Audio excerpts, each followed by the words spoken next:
بسم اللہ الرحمن الرحیم۔ السلام علیکم معزز طلباء کرام، آپ سب کیسے ہیں؟ آج ہم تفسیر بیضاوی کے سبق نمبر 55 کو پڑھیں گے۔ آج کے ہمارے سبق کا عنوان ہے ہدایت کی اقسام۔ آج کے ہمارے سبق کی عبارت والفعل منہ ہدا سے شروع ہوتی ہے۔ آئیے سب سے پہلے عبارت پڑھ کے اس کا ترجمہ کرتے ہیں، اس کے بعد باقاعدہ سبق کی وضاحت کی طرف بڑھتے ہیں۔ مصنف علیہ رحمہ لکھتے ہیں والفعل منہ ہدا واصلہ ان یعد باللام، اور ہدایت کا فعل ماضی ہدا ہے، اور اس کا اصل استعمال یہ ہے کہ بواسطہ لام یا بواسطہ او الا یہ متعدی ہو۔ فعومل معاملۃ اختار فی قولہ تعالی واختار موسیٰ قومہ، تو لیکن یہاں اس پر اس کے ساتھ اختارہ والا معاملہ کیا گیا جو اللہ تعالیٰ کی قول واختار موسیٰ قومہ میں ہے۔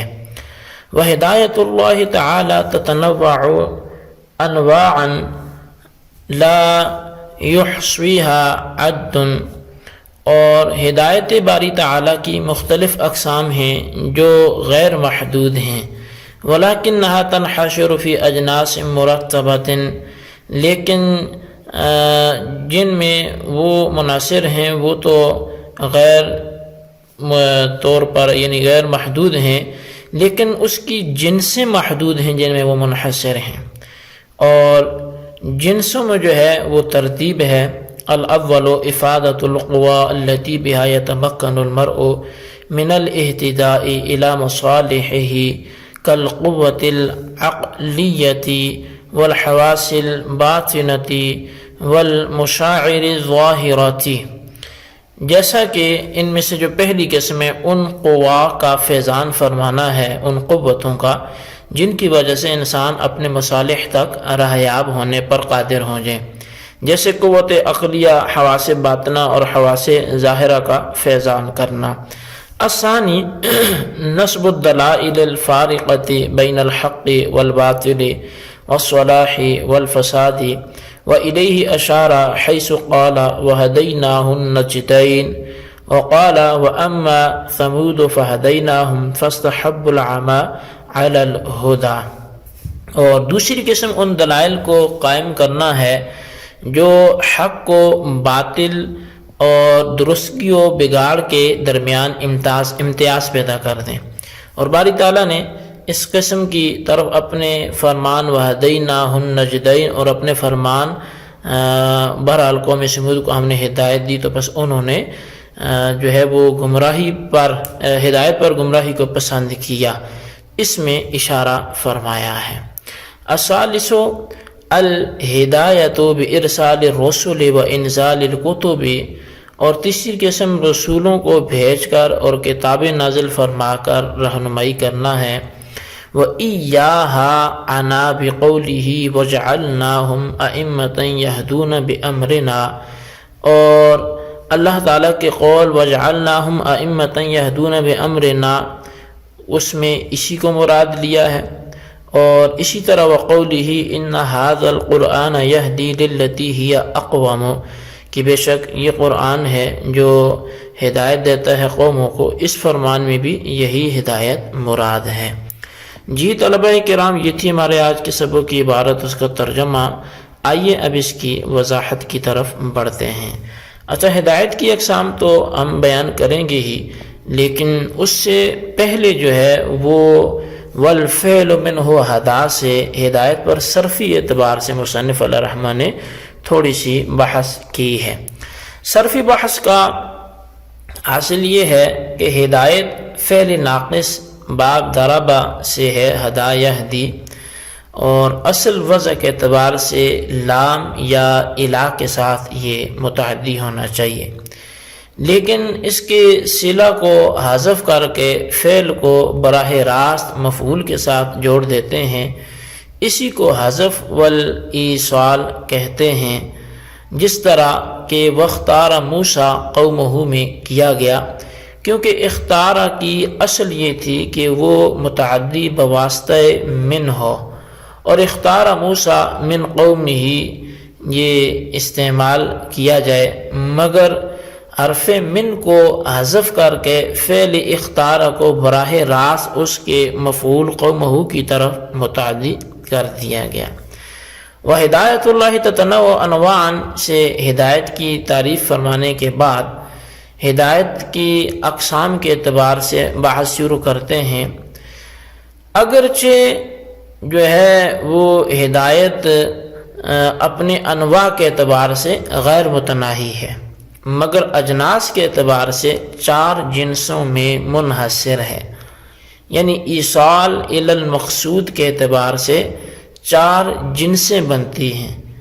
جو ایک دوسرے پر مرتب ہیں۔ سب سے پہلا مرتبہ بندے پر ان قوتوں کا فیضان کرنا ہے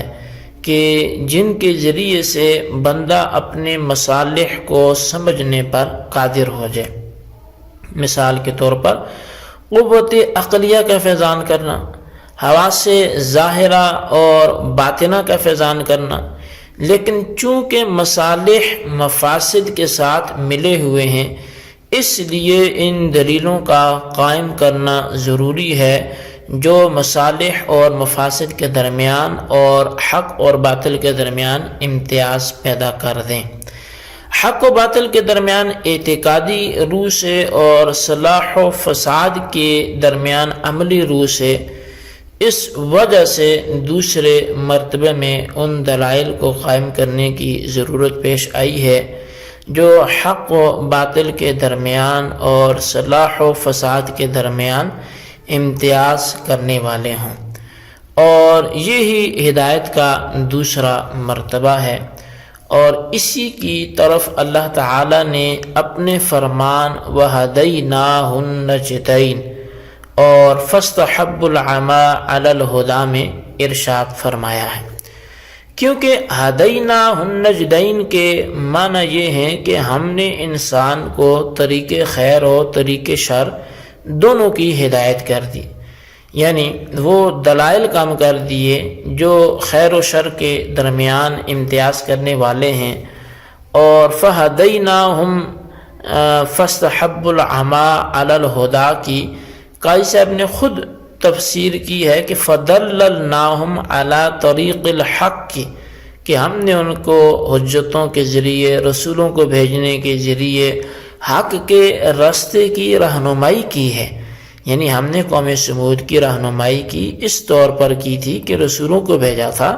اور دلائل عقلیہ قائم کر دیے تھے۔ تو دیکھیں اس ہدایت کے اندر دلائل عقلیہ کا مفہوم جو ہے وہ معتبر ہے،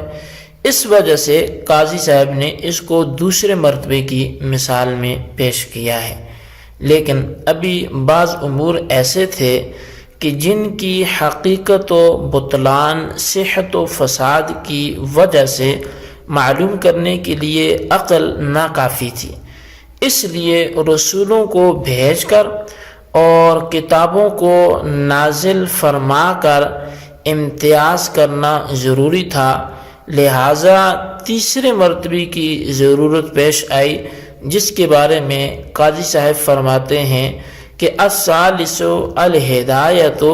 بارسال الرسل و انزال الکتب، کہ جو تیسری ہدایت ہے وہ رسولوں کو بھیجنا اور کتابوں کو نازل کرنا ہے، اور پھر جو ہے یہ کہ وجعلناہ ائمۃ یہدون بامرنا میں جو ہدایت ہے وہ کہ ہم نے ایسے ائمہ بنا دیے جو ہمارے حکم سے ہدایت دیتے ہیں۔ تو مطلب کیا؟ وہ رہنمائی کرتے ہیں۔ یہاں پر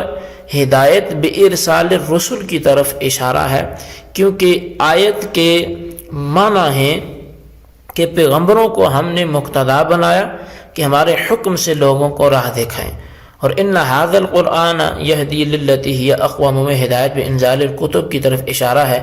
کیونکہ آیت کے معنی ہے کہ بے شک قرآن ایسے راستے کی ہدایت کرتا ہے جو معتدل اور درست راستہ ہے۔